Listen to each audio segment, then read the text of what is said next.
खतरा बन चुके रोहिंग्या और बांग्लादेशी घुसपैठियों को गैर भाजपा शासित प्रदेशों में वोट बैंक की तरह इस्तेमाल किया जा रहा है। इसी पर आज हम चर्चा करेंगे हम उसके लिए कुछ हमारे मेहमान जुड़े हुए हैं। उन मेहमानों सबसे पहले आपका परिचय हम करवाते हैं।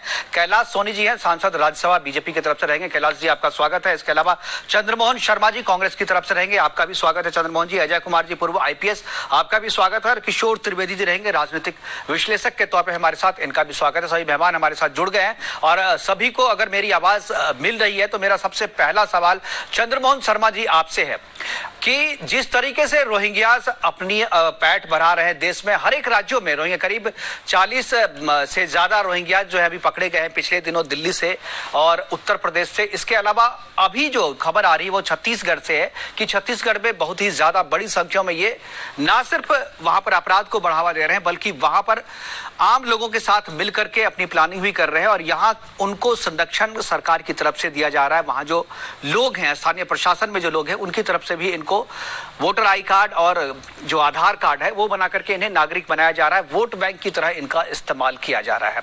क्या जो गैर भाजपा शासित प्रदेश हैं वहीं पर इन देशद्रोहियों को क्यों पनाह दी जाती है? क्यों ये देशद्रोही ये समझते हैं कि गैर भाजपा शासित प्रदेश में ये सुरक्षित हैं? चंद्रमोहन जी। देखिए मुकेश जी, सबसे पहले तो इसका कोई प्रमाण साबित नहीं होता जो आपका वक्तव्य है कि क्या भाजपा स्टेट ही उसके आरक्षित क्यों होते हैं। और अगर ऐसा कोई प्रमाण साक्षित होता तो उससे सबसे पहले संदेह के घेरे के अंदर केंद्र सरकार आती है, क्योंकि केंद्र सरकार के अंदर एक नेतृत्व के अंदर देश चल रहा है। देश के प्रधानमंत्री नरेंद्र मोदी जी और भाजपा सरकार है। और जिस घुसपैठ के वादे को 2014 के अंदर नरेंद्र मोदी और भाजपा की सरकार लेके आई थी, उस घुसपैठ के अंदर रोहिंग्या भी था और बांग्लादेशी भी थे। तो गत एक वर्ष के एक टर्न के टर्नओवर गुजरने के बाद दूसरे टर्नओवर में आने के बाद भी अगर छीका पकड़कर उसको हिलाते हिलाते रोहिंग्या और बांग्लादेशी बच जाए और पानी नीचे चल जाए तो देश के प्रधानमंत्री और सरकार को जवाब देना पड़ेगा। उसका ठिकरा किसी दूसरी सरकारों पे नहीं डालना पड़ेगा। उसके लिए सक्षम है गृह मंत्रालय, उसके लिए सक्षम है PMO ऑफिस, उसके लिए सक्षम है डिफेंस और हमारी और एडवाइजर कमेटी। क्योंकि जब बिल्कुल आप सही बात कर रहे हैं चंद्रमोहन जी, आप बिल्कुल सही कह रहे हैं। बड़ा है, घटा नहीं है, बड़ा है वो लगातार। वो बड़ा है तो उसका जवाब सेंट्रल गवर्नमेंट को देना। मैं वही कह रहा हूँ कि आप बात तो सही कह रहे हैं। हमारे साथ कैलाश सोनी जी हैं, सांसद हैं बीजेपी से, वो जवाब देंगे इसका। लेकिन इससे पहले मैं, आपने चूंकि गृह मंत्रालय की बात की तो गृह मंत्रालय ने तो अपनी बात जो है सुप्रीम कोर्ट में साफ कर दी है। गृह मंत्रालय ने कहा है कि ये देश के लिए खतरा है, इन्हें निकाला जाना चाहिए और जो चिन्हित किए गए हैं उस चिन्हित के बारे में कहा कि इन्हें शरणार्थी का दर्जा नहीं दिया जा सकता। लेकिन समस्या तब होती है जब बीजेपी या सरकार, चाहे कांग्रेस की सरकार हो चाहे बीजेपी की सरकार, कांग्रेस की सरकार में अभी तक मैंने नहीं देखा कि वो सुप्रीम कोर्ट में जाकर के इस तरीके से कहें कि हम उनको रख नहीं सकते, उनको निकालने के लिए जो प्रक्रिया है वो प्रक्रिया पूरी की जा रही है। सरकार उनको निकालने की कोशिश कर रही है, वापस उनके देश में भेजने की कोशिश की जा रही है सरकार की तरफ से। लेकिन जब यहाँ पर दिल्ली में केजरीवाल की सरकार पनाह दे रही है, छत्तीसगढ़ में कांग्रेस की सरकार पनाह दे रही है, केरला में जो है वहां पर जो वामपंथियों की सरकार है वो उन्हें पनाह दे रही है, जम्मू कश्मीर में इससे पहले 370 हटने से पहले वहां की जो स्थानीय सरकार थी वो सरकार इसे पनाह दे रही थी वहां पर। तो आखिर जब देश के अलग अलग राज्यों में अलग अलग तरीके से व्यवहार किया जाएगा, केंद्र की बातों को नहीं माना जाएगा, क्या देश के लिए जो रोहिंग्या खतरा है वो छत्तीसगढ़ में जाकर के, कश्मीर में जाकर के, राजस्थान में जाकर के, केरला में जाकर के कैसे रह लेते हैं? कैसे उन्हें उन घुसपैठियों का कैसे वोट बैंक बना दिया जाता है, कैसे उनका आधार कार्ड बन जाता है? तो कहीं ना कहीं राजनीतिक संरक्षण की वजह से जो है ये समस्याएं आगे बढ़ रही हैं। हमारे साथ कैलाश सोनी जी हैं, वो भी सुन रहे हैं इस पूरी चर्चा को। कैलाश जी, क्या जो आरोप लगाया है चंद्रमोहन जी ने कि केंद्र का कहीं ना कहीं केंद्र की जो भूमिका होनी चाहिए थी वो भूमिका केंद्र नहीं अपना रही है और केंद्र को इन घुसपैठियों को अगर चिन्हित हो चुके हैं तो इन्हें बाहर निकालने के लिए कदम उठाए जाने चाहिए। केंद्र सरकार अब तक क्या कर रही है इन घुसपैठियों को चिन्हित करने के लिए, इन घुसपैठियों को निकालने के लिए? व्यक्ति केंद्र की सरकार है जिसने रोहिंग्याओं के ऊपर संज्ञान और अभी जम्मू कश्मीर में कुछ शिफ्टिंग की कार्रवाई भी शुरू हुई है। ये बात सही है कि इस मसले को जिस गंभीरता से और गहराई से सबको ली जरूरत है, इसको इग्नोर करके और अपने देश में, अपने प्रदेश में शांति की कल्पना करें तो यह असंभव है। ये रोहिंग्या का मतलब है अराजकता, रोहिंग्या का मतलब है कि लॉलेसनेस, माने किसी भी सीमा पर जाकर के और अपने आप को एस्टेब्लिश करने का काम। बहुत आश्चर्य है कि इतने अवैध रूप से इतनी बड़ी तादाद में लोग, एक दिन की बात नहीं है, बिल्कुल ये बरसों से लोग चले आ रहे हैं। और इतने ही नहीं तो इनको अभी पहले आपके चैनल को हम साधुवाद देना चाहते हैं कि पहले आपने ये विषय को पहले भी उठाया था कि ये अपना जन्म का रजिस्ट्रेशन करा करके बिल्कुल, और ये आधार कार्ड बनवाने का काम और मतदाता सूची में नाम जुड़वाने का काम, इसमें केवल राजनीतिक इच्छाशक्ति की कमी है। ज्यादातर उन स्टेटों में जहां हम वोट के रूप में इनको देखते हैं, तो हम उसके तरफ जो हमारी दृष्टि होना चाहिए अपने प्रांत के हिसाब से, समाज के हिसाब से, देश की सुरक्षा के हिसाब से, वो दृष्टि हमारे दिमाग से अलग होती है। बिल्कुल, ये तुष्टीकरण करके हमें वोट मिल जाए, सरकार बन जाए। अभी बंगाल की जो लॉलेसनेस है, बंगाल की जो अराजकता और हिंसावाद है, इसके पीछे जो है वो ऐसे लोगों को इग्नोर करके, उनको मतदाता बना करके और उनको अपने अपने प्रांत में रहने के लिए और हम ठिकाना देते हैं, इसका दुष्परिणाम है ये।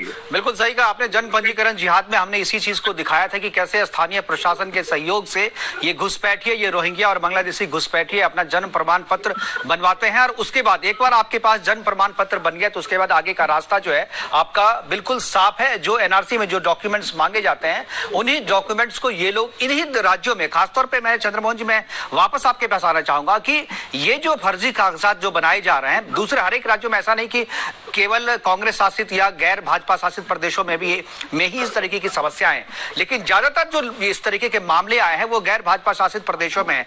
खासतौर पे अभी जो छत्तीसगढ़ है, छत्तीसगढ़ में ऐसे मामले ज्यादा आ रहे हैं। जो राजस्थान है, राजस्थान में वैसे मामले ज्यादा आए हैं। इसके अलावा जम्मू कश्मीर में इस तरीके के मामले थे और केरला में इस तरीके के बहुत ही ज्यादा मामले आए हैं।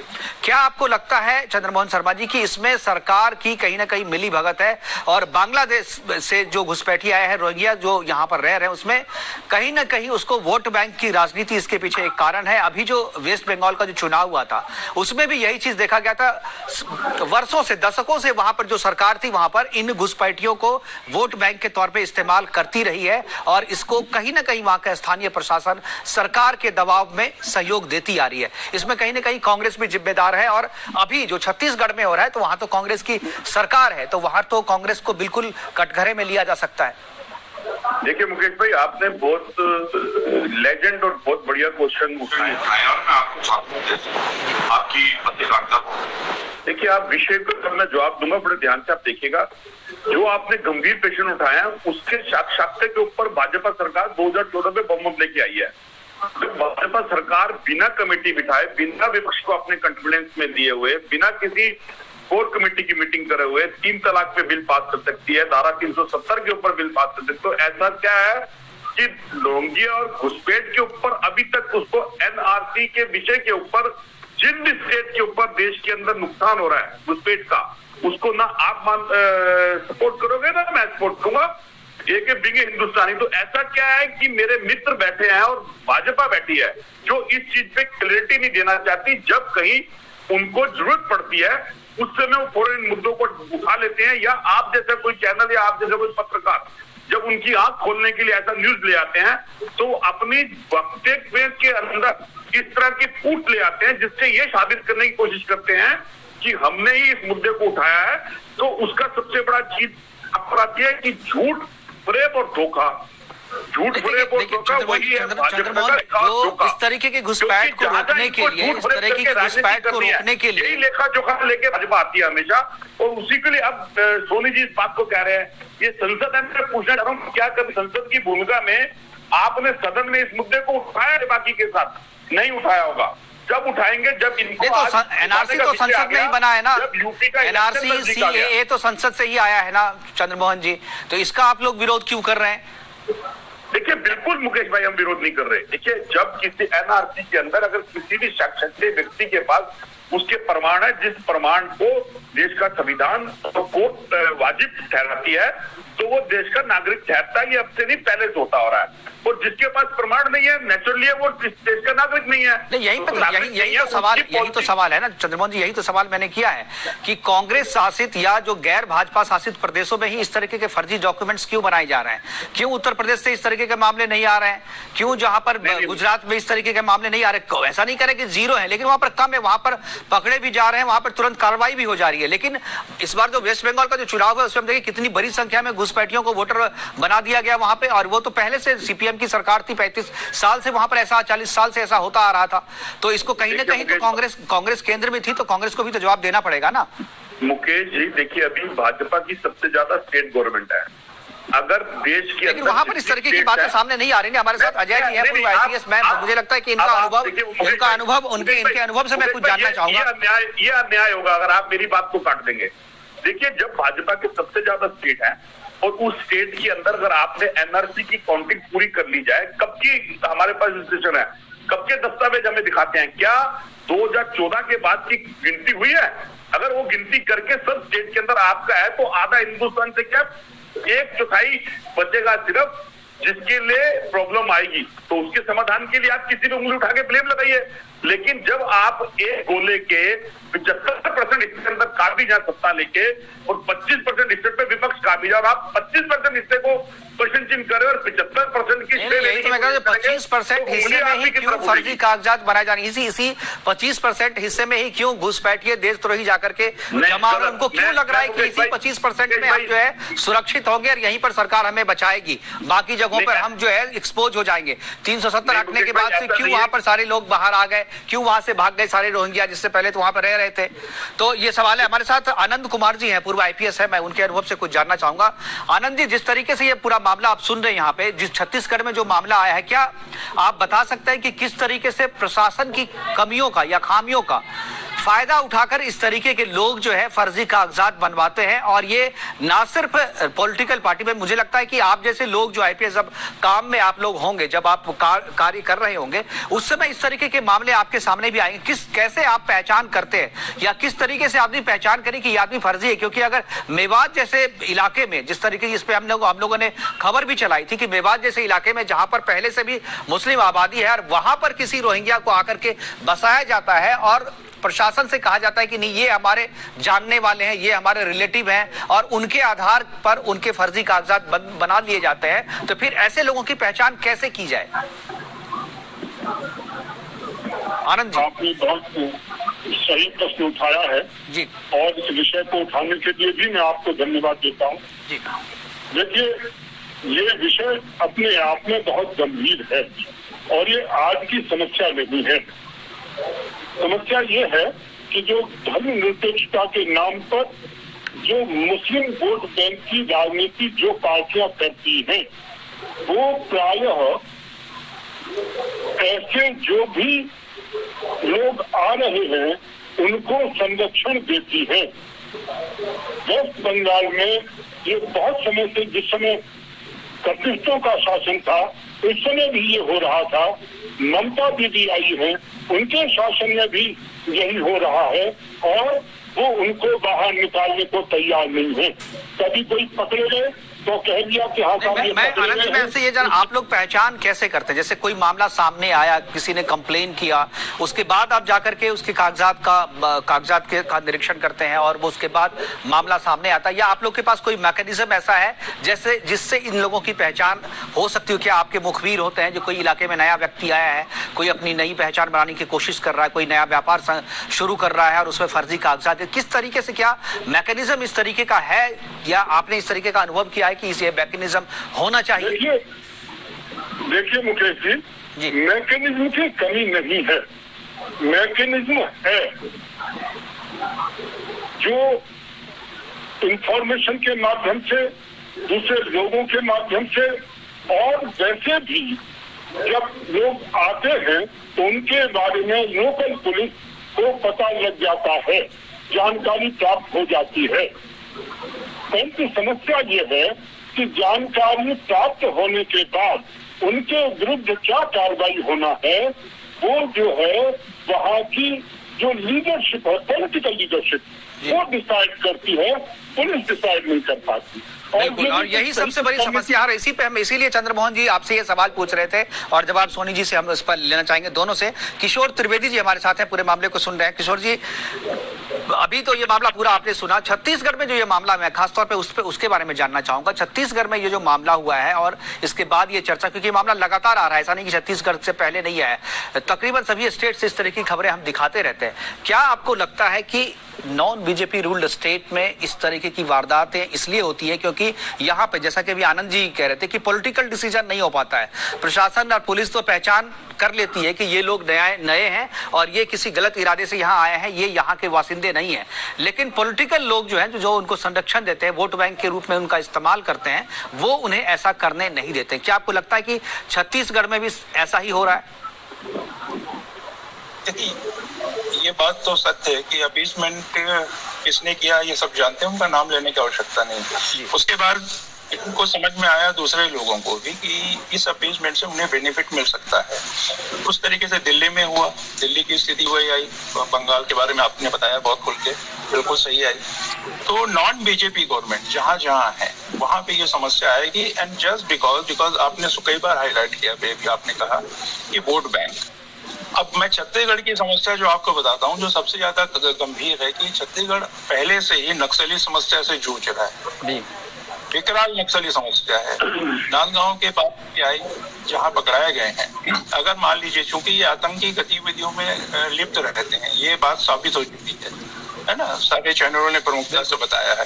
तो रोहिंग्या और नक्सली समस्या से तो वैसे ही जूझ रहा है, अभी रोहिंग्या मिलके, तो आप बताइए कि छत्तीसगढ़ की स्थिति कितनी विस्फोटक हो जाएगी। बिल्कुल, कोई कुछ करता नहीं है। विधानसभा चुनाव के पहले मैं आपको बताता हूँ, मेरे को याद एग्जैक्टली नहीं आ रहा है, 2018 की बात होगी जी। एक बहुत बड़े प्रमुख अखबार ने सरगुजा जिले के अंबिकापुर क्षेत्र के आसपास वहाँ पे ये खबर छापी थी कि यहाँ रोहिंग्याओं को बसा दिया गया। जिस व्यक्ति से बात कर रहे हैं उन्होंने आपकी कॉल को कहीं ये समस्या है। सवाल ये उठा है कि एनआरसी लागू करना पड़ेगा, सख्ती से लागू करना पड़ेगा, इसके अलावा आपके पास कोई विकल्प नहीं। बिल्कुल, एनआरसी और सीए को लागू करना पड़ेगा, सख्ती से लागू करना पड़ेगा। बिल्कुल, आपने सही बात कही। अब मैं चंद्रमोहन जी में वापस आपके पास आना चाहूंगा, और आनंद जी ने जो बात कही कि पहचान तो पुलिस तंत्र कर लेती है, प्रशासन जो है पहचान तो कर लेती है, लेकिन पॉलिटिकल विल जो है, पॉलिटिकल जो लोग हैं जहां से डिसीजंस होते हैं, वो इसे ऐसा करने से रोकती है, वोट बैंक की राजनीति के कारण। क्या आप बता सकते हैं कि छत्तीसगढ़ में, खास जहां आपकी सरकार है, मैं बाकी राज्यों के बारे में नहीं, मैं आपके राज्यों के बारे में पूछूंगा कि राजस्थान और छत्तीसगढ़, राजस्थान में पिछले दिनों ये मामला आया था, कांग्रेस की सरकार है वहां पर, क्या सही में, जैसा कि आप तो अभी कह रहे थे कि नहीं बिल्कुल राष्ट्रीय सुरक्षा से जुड़ा हुआ मामला है, सबको मिलकर के काम करना चाहिए, लेकिन क्यों ये जो आतंकी है, ये जो देशद्रोही है, ये सिर्फ कांग्रेस शासित राज्यों में ही अपने को सुरक्षित क्यों महसूस करते हैं? देखिए मुकेश भाई, कांग्रेस शासित राज्य नहीं, भारत के स्टेट के अंदर कांग्रेस शासित राज्य राजस्थान पहले भाजपा का भी था और बहुत लंबे पीरियड में भाजपा के अंदर रहा था। तो जनसंख्या का जो पीरियड है और जो एनआरसी के अंदर जो लोहिंग्या या बांग्लादेशी का जो मैटर आएगा, वो ये नहीं कि एक दिन के अंदर कहीं इकट्ठा हो जाएगा। विषय अब से नहीं है, पुराना है, जैसे किशोर जी ने बोला जिस चीज को, और हम उस चीज को अगर बुनाने की कोशिश करेंगे तो ये सवाल मैंने इसलिए किया है चंद्रमोहन जी, अभी 370 हटाने के बाद से जम्मू कश्मीर में जो सबसे बड़ी संख्या में रोहिंग्या वहां रह रहे थे, पूरे देश में सबसे ज्यादा रोहिंग्या जम्मू एंड कश्मीर में थे, 370 के बाद से वहां के रोहिंग्याओं पे जब कार्रवाई शुरू हुई तो वो लोग भाग करके कांग्रेस शासित राज्यों में पनाह ले रहे हैं। और ये जो छत्तीसगढ़ का मामला है, ये इसी तरीके का मामला है। जो राजस्थान से जो मामला आया था वो भी इसी तरीके का मामला है। और इसीलिए मेरा यह सवाल है कि क्यों ये लोग अपने आप को कांग्रेस शासित या गैर भाजपा शासित प्रदेशों में अपने आप को सुरक्षित महसूस करते हैं? क्यों वहां की सरकार इनको वोट बैंक की तरह इस्तेमाल करके इनको आश्रय देती है, प्रश्रय देती है, और देशद्रोह के काम में लगे लोगों को अगर इस तरीके की सरकार प्रश्रय देगी तो देशद्रोह का इल्जाम आप पे भी लगेगा?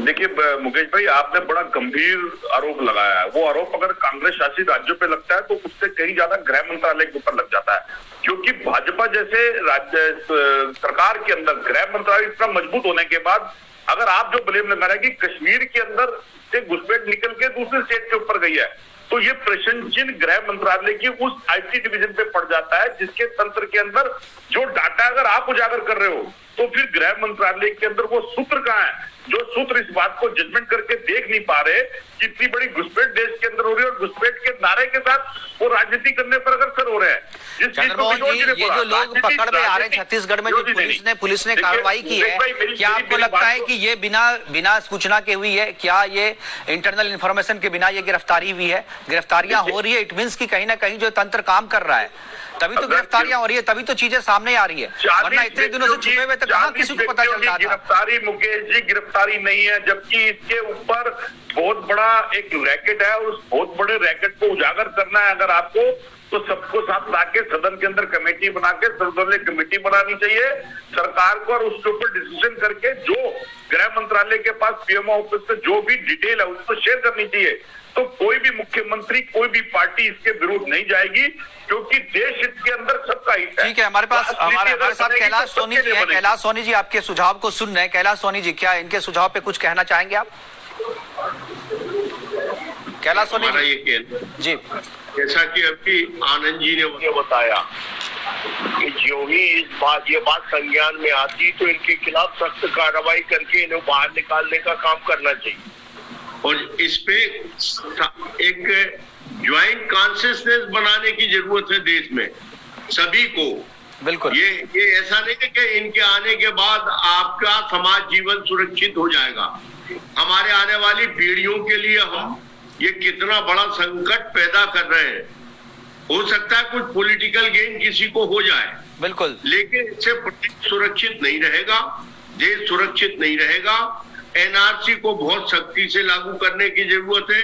सुप्रीम कोर्ट ने क्लियर डायरेक्शन दे दिए हैं, और ये देश सुरक्षित यदि रखना है हम सबको, ये हमारी ज्वाइंट रिस्पॉन्सिबिलिटी है कि वोटों के लालच में न पड़ के हमें समाज की और राष्ट्र की सुरक्षा, बिल्कुल उसको सर्वप्रथम रखना होगा। राष्ट्र की सुरक्षा, समाज की सुरक्षा को आगे रखना होगा। हमारे पास समय की कमी है, अपने वाइंड अप करना पड़ेगा प्रोग्राम को। यहीं पर हमारे साथ जितने भी मेहमान जुड़े थे, कैलाश सोनी जी आपका, और चंद्रमोहन शर्मा जी, अजय कुमार जी और किशोर त्रिवेदी जी, आप सभी का बहुत बहुत शुक्रिया, बहुत बहुत धन्यवाद। आप लोगों ने मुलाकात करी, बात करी और बहुत ही अच्छे विचार आपने हमारे साथ साझा किए। लेकिन जिस तरीके से ये समस्या अभी निकल करके सामने आई है, इसका असल समाधान या अस्थायी समाधान तभी हो पाएगा, जैसा कि अभी कैलाश सोनी जी कह रहे थे, कि जब तक एनआरसी नहीं लागू होगा, सख्ती से नहीं लागू होगा, तब तक इस समस्या का अस्थायी समाधान नहीं हो पाएगा। फिलहाल अभी के लिए इतना ही, दीजिए इजाजत, नमस्कार।